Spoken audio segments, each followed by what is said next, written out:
Hello everyone and welcome to Zach's Garage. Now, something you may notice about today's episode, well, we're not in a normal place really. We are at the bottom of our drive. Well, the sun's out and I want to be outside. It's not nice being cooped up inside, so today we are reviewing the monster that is the 620R, the most unnatural car possibly imaginable. So without further ado, let's take a walk around it. Okay, so what do we have here? This is a 620R, but it was originally based on the R500. Now the R500 was the most severe, most angry Caterham ever made up until this. It was harsh on the suspension, it was fast, and it was visceral to drive. So what is this? It's the new and improved version, the 620R. Now there are multiple aspects of the car that are special, whether it be the engine, the handling, or just certain ergonomical features of the car. Okay, so here we have the 2-litre engine inside the car. But what's special about this engine? Well, that's simple. It's supercharged. Caterham have never ever needed to supercharge one of their cars, because I don't think anyone's ever got in a Caterham and said, you know what, this isn't extreme enough. But they said, you know what, we want to go up and above, and they've done it. They've supercharged this car. So what does that mean? This car's producing 310 brake horsepower, a top speed of 155 miles an hour, and 0 to 60 in 2.9 seconds. And it's roughly doing 589 brake horsepower per tonne. Now that power to weight ratio is just crazy. Combined with the sequential gearbox, the non-power assisted steering, all together you've got something that is just so visceral to drive, so angry, but you can't help but smile. This car weighs 572 kgs. Now combined with 310 brake horsepower in the front, going all the way to the back, that makes it a serious bit of kit. But how does it do it? Well, we've got aluminium body and carbon fibre throughout the car. But let's focus on the carbon fibre first. So the front and rear wheel arches are made out of carbon fibre. Most of the interior, including the dashboard and the seats, are made out of carbon fibre. Let's take a brief look inside the interior of this car. So we have a full carbon fibre dashboard combined with the side parts of the interior in carbon fibre and these seats.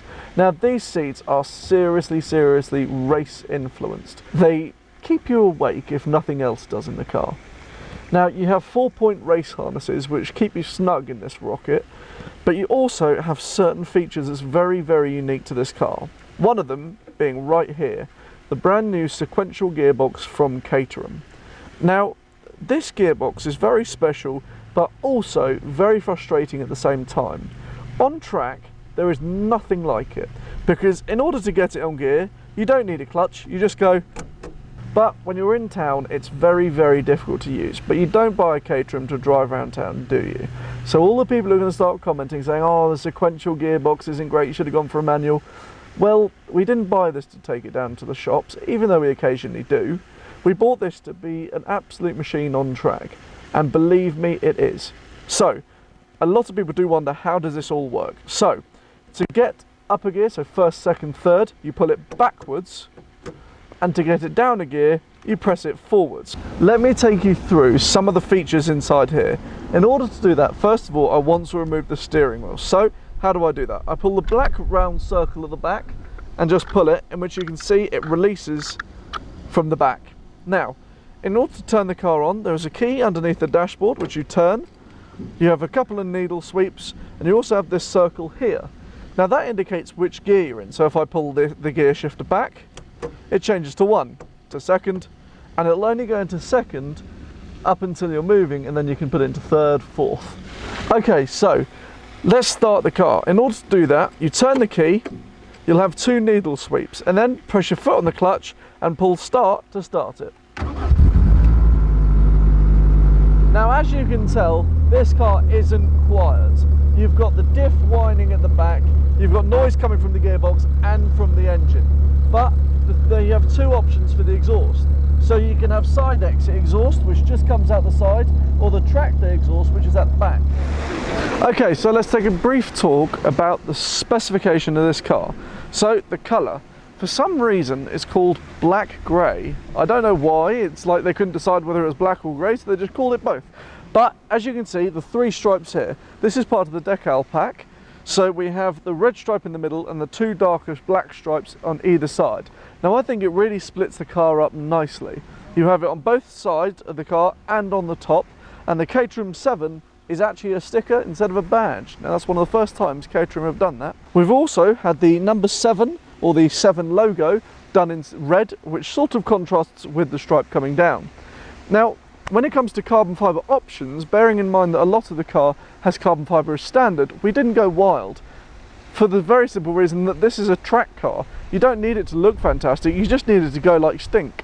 So, the only carbon fibre I believe that we have on the car that was an option are the indicator covers, which are in carbon fibre. Now, why we did that, I'm not too sure. I think it was the sort of thing that with the 620Rs, everyone says to do it. Because of the aero blades just here, I think it looks quite nice as a little contrast.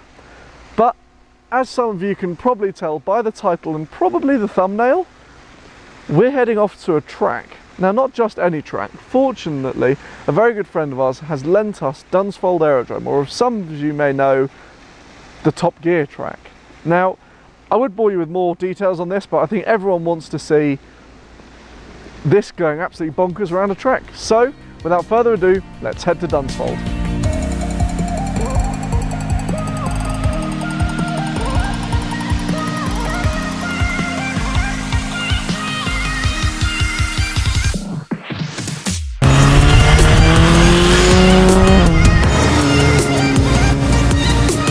Okay guys, so we just got to Dunsfold Aerodrome.